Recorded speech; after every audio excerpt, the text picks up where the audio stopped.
Hello, everyone. Welcome back again to another episode of Trading Irons. I hope you all had a great weekend. I know I did. Got to go out into Cleveland a little bit, as I was telling you earlier. But once again, I'm actually joined by Tommy. It's been a minute. Yeah, a little bit late with this one, but it's probably no harm. We're kind of struggling for content here in transfers. It's been very quiet. Yeah, When we kind of crafted the concept of this show, we figured that there'd be a little bit more activity in this. I actually looked it up. We are now 20 days away from the first match of the season, September 12th, and the only transfer activity we've had is selling a Yeti. And which point, in typical West Ham fashion, he goes off and scores on his debut. So. Yeah, fairly typical, but I suppose there's always going to be an asterisk beside it, given that he's playing in Scottish Premier League, and Yeah. it's and playing for the dominant team there. So he's going to score goals Yeah. up there. It's just a matter of fact. He's going to get. They create so many chances, Celtic, and they dominate most of the games they play in. So I think any kind of half decent striker is going to score goals up there. So I wouldn't read too much into it. Yeah. But Oh God. So look, good luck to him. You know what I mean? Like, we didn't give him a chance. Let's be honest. No, He absolutely. got very few minutes on the pitch for us, and if he goes up there and has a good time, bangs in lots of goals, gets to play some Champions League, and makes a little bit of a name for himself, and maybe can get a good move after that, then good luck to him. Because he doesn't owe us anything. Yeah, but yeah, it just had to be brought up though that in typical West Ham fashion, one of the players who we just kind of shoved on the bench, never gave a chance, ship him off in the first possible opportunity, he scores. So Yeah, it'll be interesting to see if he does ever get a move to a decent club in a really decent league, and see if he scores goals there. Um, yeah, he'll probably, you know what, our luck, he'll probably end up somewhere like Bayern and just be scoring goals for fun, and yeah. end up being like this £100 million striker. Well, let's see here. I was just getting to this. This week has been a relatively light week, so to speak. We are currently sitting at a whopping 56 players linked with us. One added today in what is his name? Ronaldo Vieira of Sampdoria. And apparently Tottenham are interested in him too. I've not. It's an Italian source, so I mean I don't know how credible it is, but it's out there and it brings us up to 56 in. Is Now, Mandzukic on your list? no, I Mario did not. Mario Mario Mandzukic, we got linked with him today. That's I did and not we see can that. add that in. We're 57 then. 57. Now that's normal for a transfer window. The rumor mill goes crazy, especially the summer window. But the thing with this is that it doesn't matter who we're interested in if they cost anything, Exactly. because right now we don't have any money to spend, and that includes loans. Loans even cost some money now. So, Yeah. we're looking at trying to loan in um, Shane Duffy from Brighton. That's going to cost about 2 million, and we don't even have that. He'd already be at West Ham if we had that 2 million to pay for his loan for the season. He'd already be here. Um, so all of these rumors, regardless of whether they're true as regards our interest or not, are just a completely moot point unless we can get some sales in. And you can't even count the 4.5 million for Rajetti, because that went straight to Eintracht Frankfurt Yeah. as an installment payment towards Haller. So that's not even in the kitty, I don't think. So we've got genuinely nothing. Yeah. I and it is. Um, I mean, most of this, and that brings me to the next point with Shane Duffy. Apparently, he's close. I hadn't seen that it was a loan. I'd only been seeing that it was a permanent deal. That doesn't surprise me though in the slightest that we're only looking at a loan for him, even given everything. But then this X had just tweeted this literally right before the show came or before we went live. Apparently, Norwich is back in for Hugill, and they look set to complete a move here in the next few days. So, yet another striker who we brought in for some reason is now moving on for probably pennies, probably 2 million at the most. So, Yeah, it's going to be peanuts. I think it was 2 million originally, and that didn't happen, so it might have gone up a little bit, maybe 2.5 or 3. But given that we signed him for 9, it's a big loss nonetheless. yeah, Another completely failed transfer, which frankly should never have been sanctioned. I We signed agree. him 18 months ago in the January transfer window. If you remember, we hadn't signed a single player, and it was the final day of the transfer window. Yeah, And then suddenly this just comes completely out of the blue. None of us knew who the hell this guy was. Turns out that his agent is David Moyes' brother-in-law. yeah, which So seems a little bit sketchy. it's completely sketchy. So we paid £9 million for a player who wasn't worth half that, to line the pockets of David Moyes' brother-in-law, and so that David Sullivan and David Gold could say that they signed someone because it was the final day of the transfer window. We hadn't signed a single person, and so they just wanted to get something in, just so they could say, "See, we made a signing."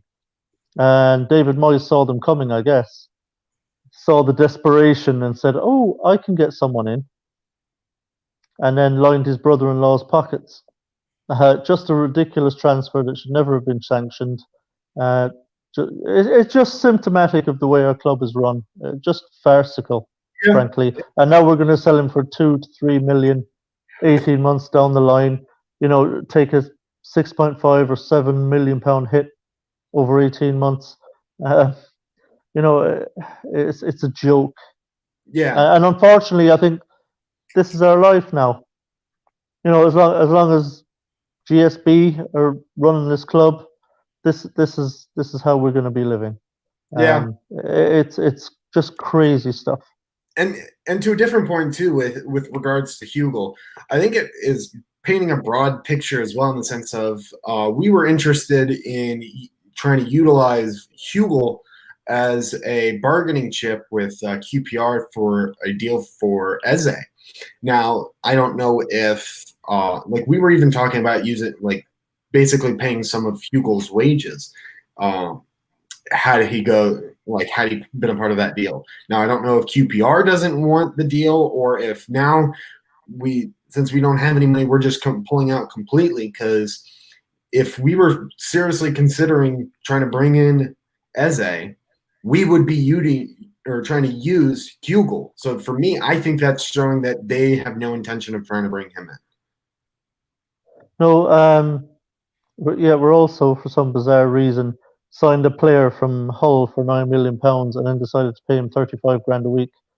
He would have taken 10 to come to West Ham easily, and he's much more easy to offload than later on.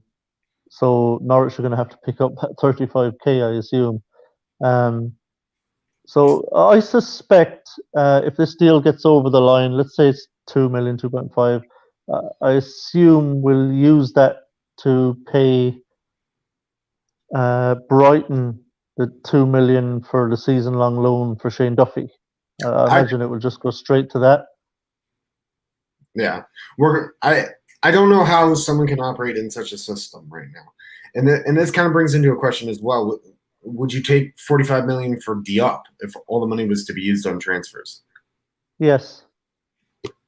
Yeah, I Yeah, would. I mean, look, we're that desperate.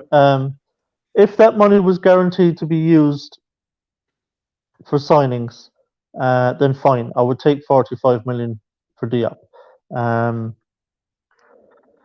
It's not ideal because I like Diop, and I still have some real hope that he'll continue to develop. I know he didn't have a great season, but it wasn't awful either.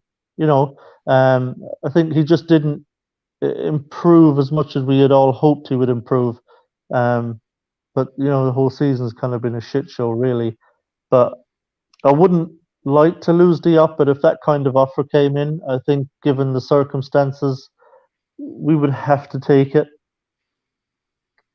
Yeah, I agree with you on that.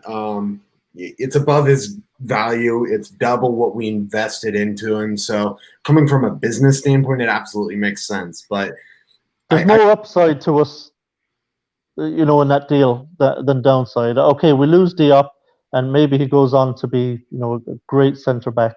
And again, good luck to him. But right now, in our circumstances, that kind of money in the transfer kitty for David Moyes can actually do us a lot of good. We could get in a really good left back. Just throw a name out there, a Jamal Lewis, for example, right? So if we're gonna sell Hugo to Norwich, let's say we've come to a deal for 3 million. We say just take that off the cost of Jamal Lewis, and there's the rest of the money for him. Then you can go get Eze as well. And if you want to use Shane Duffy as the other centre back beside Ogbonna, bring him in and just decide, okay, fine, we'll keep Balbuena another season as a backup. You could work it that way. But yeah, 45 million in the current climate, 45 million actually will go a lot further than it would have this time last year. Yeah, and to your point too, like 45 million, you address this. You can bring in Duffy easily. You can address the left back position with whoever. You can bring in the likes of Eze. You have a little bit more room to play with. I think though, for me, that stipulation that the 45 million has to be used on transfers is what it makes or breaks it for me, because I don't think that they would. I think that they would just kind of pocket it, put it back into the club, and just say, all right, we're going to run with what we have. So, well, I think they do both. I think they would give him a chunk of it. They might say something like, okay, we're going to give you 30 of it, but the other 15 we're, diverting elsewhere for various things. I think they certainly wouldn't pocket all of it. They know that wouldn't fly. Not with Moyes and not with fans. So, but yeah, I agree with you. And the commenter, I can't remember who it was. Moyes would have to get all of it. It was for Ever Blowing Bubbles that commented that, and he follows up with another question too, similar to: would you sell Diangana for 25?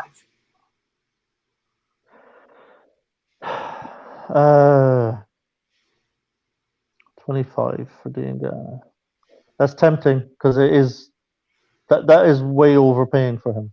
That's 5 times value, according to. Yeah, it's way that would be like a club would have to be crazy to offer us 25 million for him. So again, if you're making that much profit from him, then as much as I'd lose to hate Diangana, I just don't think I could turn my nose up at 25 million for him. It's not going to happen. No, absolutely not. I think the most we would get would probably be 15. But there's no way I'd turn my nose up at 25 million for Diangana. But it's not happening. He's not worth that much, and no one's going to offer that anywhere near that for him. Yeah, and I agree with you on that. But listen, my stance when it comes to players, Chris. Every player is for sale. It's just a matter of at what offer do you finally say, yeah, okay, fine, he's yours. Every player is for sale. Yep. I agree with you on that. And Diangana is absolutely for sale at 25 million. Oh yeah. So get another few talking points here. So we're gonna get your take on this. Apparently, Anderson has had some loan talks, surprisingly, to Arsenal of all places, that have fallen through. I want to get your take on that. I just don't. I don't know if it's worth loaning him out. I don't. There's not much upside for us. I mean, a loan. Okay, if you loan him out, there's going to be a fee. I'm just running through this in my head. If we loan him out, there's going to. If we say to Arsenal, okay, we'll loan him to you, but this is Felipe Anderson, very talented player. This loan is going to cost you 3 million, and you're picking up all of his wages. If we could get a deal like that, and there might even be, you buy him at the end of the season for 25 million, let's say. If we could do a deal like that, then I wouldn't be averse to it. That might work out for us in the long run. So if we could work something like that, where we're kind of getting the better end of the deal, because look, if Moyes isn't going to use Anderson next season, then I guess that's better than having him hanging around sulking on 100 and whatever grand a week, right? Yeah. So Arsenal give us Arsenal give us 2-3 million loan fee, pick up all his wages, and then they buy him for 25 million at the end of the season. I think that would work for us. It gives us that 2 or 3 million where we can go out and use it. Plus his wages are off the books, and we don't have a sulking Anderson hanging around the squad. Plus we get 25 mil from it at the end of the season, which is about as much as we can expect to get from at this point. So something like that would work. Okay. Yeah, and I agree with you on that. He doesn't. It gets him off the wage books. It gets him. I think, and more importantly too, is with his kind of earnings, with his kind of fee that we brought him in on, he has to at least be on the bench when he is fit. And if he's on loan, or if we were to sell him, that frees up a spot on the bench for a potential youngster or a potential new player to come in and try and prove themselves. So yeah, I mean, ideally, we'd love to sell him. Yes. And get the right price for him. Say 25 million. If we got an offer of 25, we'd snap your hands off for it. But I don't see it happening. I don't see anyone making that offer for Anderson. I think our best bet is to get a fee for a loan and get his wages off the books. We may have a better chance of selling Lanzini. Someone might take a chance on Lanzini. But Anderson, I don't see it. I mean, it's depressing, really, to think we may actually not be able to sell a single player. Yeah, that's of consequence that is of substance. Obviously, we'll sell Ayeti Hugo for a combined total of less than 7 million. But we're not going to be selling players for 15, 20 plus million, at least not this year. Yeah, like the Ajeti money went straight to Frankfurt. Yep. To pay the Heller installment. So that money's not even there. So if we do get the couple of million for Hugo, I assume that will go on the loan fee to Brighton for Duffy for the season, and we'll agree a fee that we'll pay at the end of the season, sign him permanently. So that's all the Hugo move would do for us. And we're back then kind of to square one, because we're like, really what's going to happen is we're going to try and move Balbuena on if Duffy comes in. So we'd have to wait and see. Could we squeeze? Probably can squeeze 5-6 million out of somebody for Balbuena, possibly, if there's a suitor for him. I don't even know if there are suitors. I haven't seen it, to be quite honest with you. Yeah, like I say, at the moment, outside of the Hugo for a couple of million to Norwich, there's really nothing much happening. There's no solid links for any of our surplus players to any other club. So it may not even be possible. I mean, we could get Shane Duffy in and still have Balbuena at the club next season. Yeah. So we kind of touched on this already. You said that you would take 25 for Anderson like immediately, but would you? Trevor Bowling was asking, would you take 20? It's a tough one. That'd be a tough pill to swallow. given he's been here for 2 years. We paid, I think, 35-ish, maybe a little more even. And my issue with that is, I think we probably still owe Lazio something in that ballpark still for Anderson. Like, there's no way we've paid off the fee for Anderson to Lazio. I strongly suspect we still owe quite a chunk of change to Lazio for Anderson. So if we get 20 million for him from whoever, we might not actually see any of that. That might literally be used to say, okay, Lazio, there's the rest of his fee, and we've still got nothing. So we're just in an absolute jam right now. The players that we have fully paid off, that we could sell and get some money for, we're not going to get much for, or may not be able to sell at all. So look, Balbuena might get 5 million for him. Masuaku, another 4 for Masuaku if we can sell him.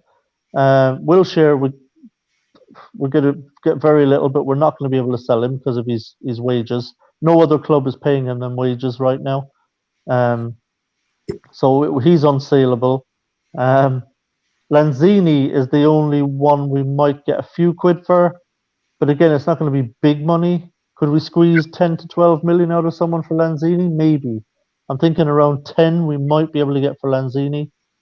Maybe 12. So he's the only player really that we can get any kind of half decent money for, that we wouldn't have to just immediately pay to somebody else. So with Anderson, that's why I think the loan deal we talked about might be the best way forward for Anderson at the moment. But like I say, it's just not a good situation all around because we just don't do good business, and it's coming back to bite us in the ass now.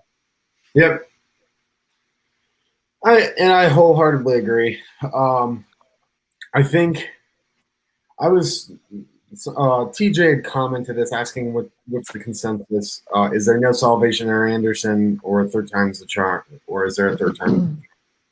I honestly, if we can't get a good enough fee for him and we were to bring him back, if he can be coached and he can turn it around, I'll eat my words. I will absolutely eat my words, and I will be more than happy to, because it means we have a quality player.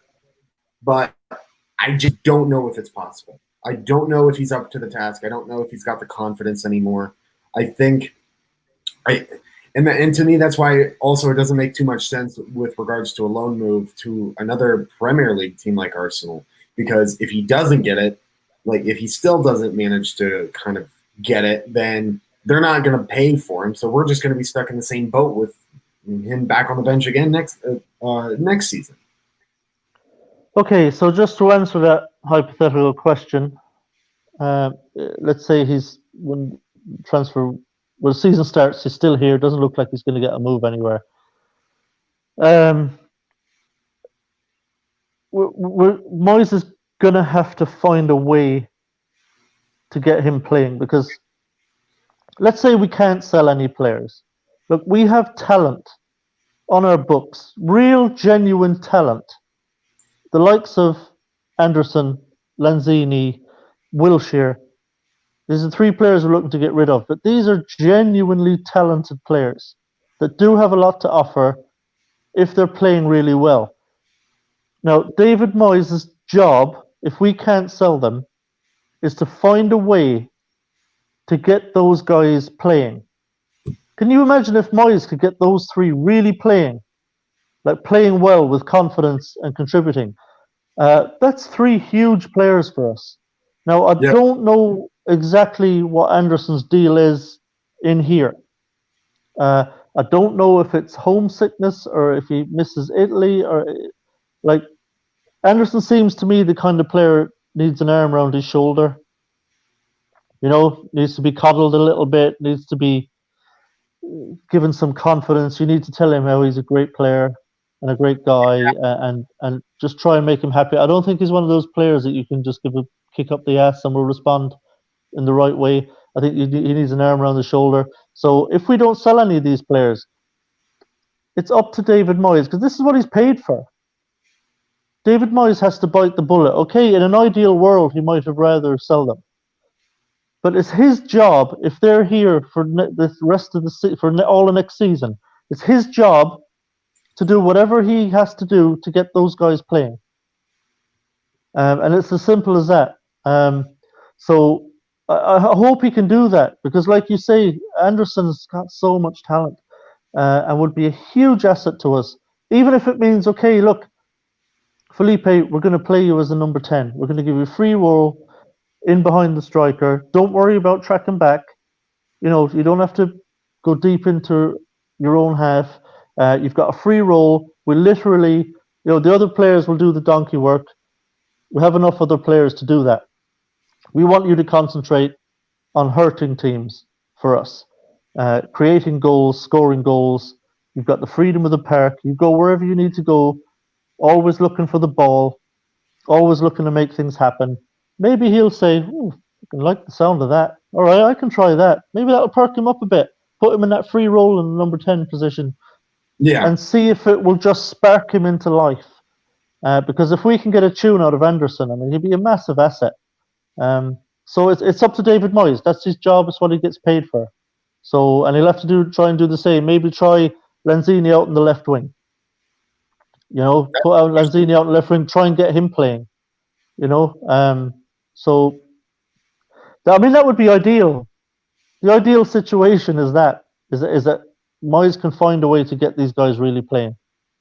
Yeah, I agree with you.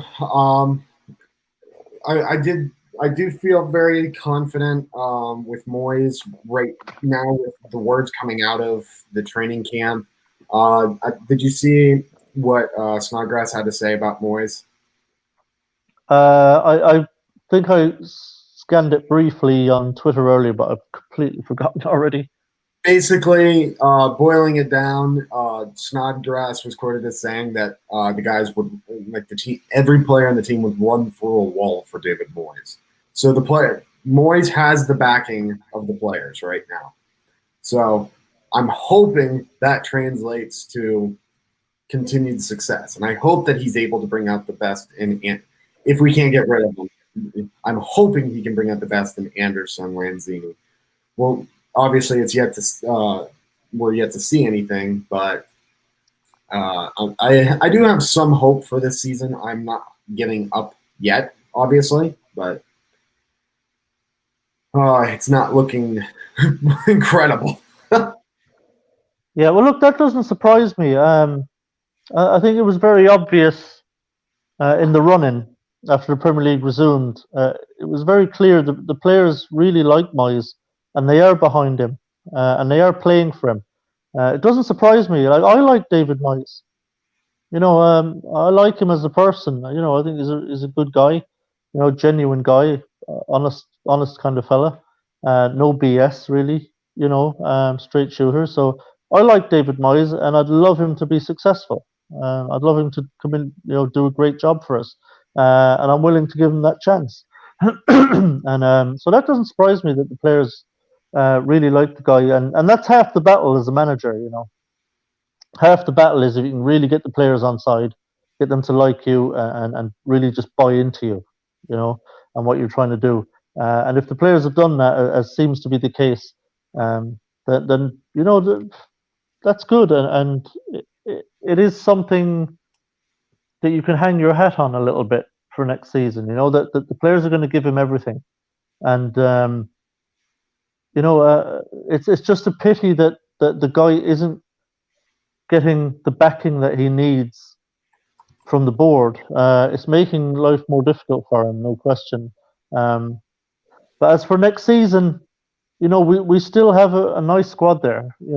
This is not a bad squad. Our first 11 with everybody fit, it's still a very decent team.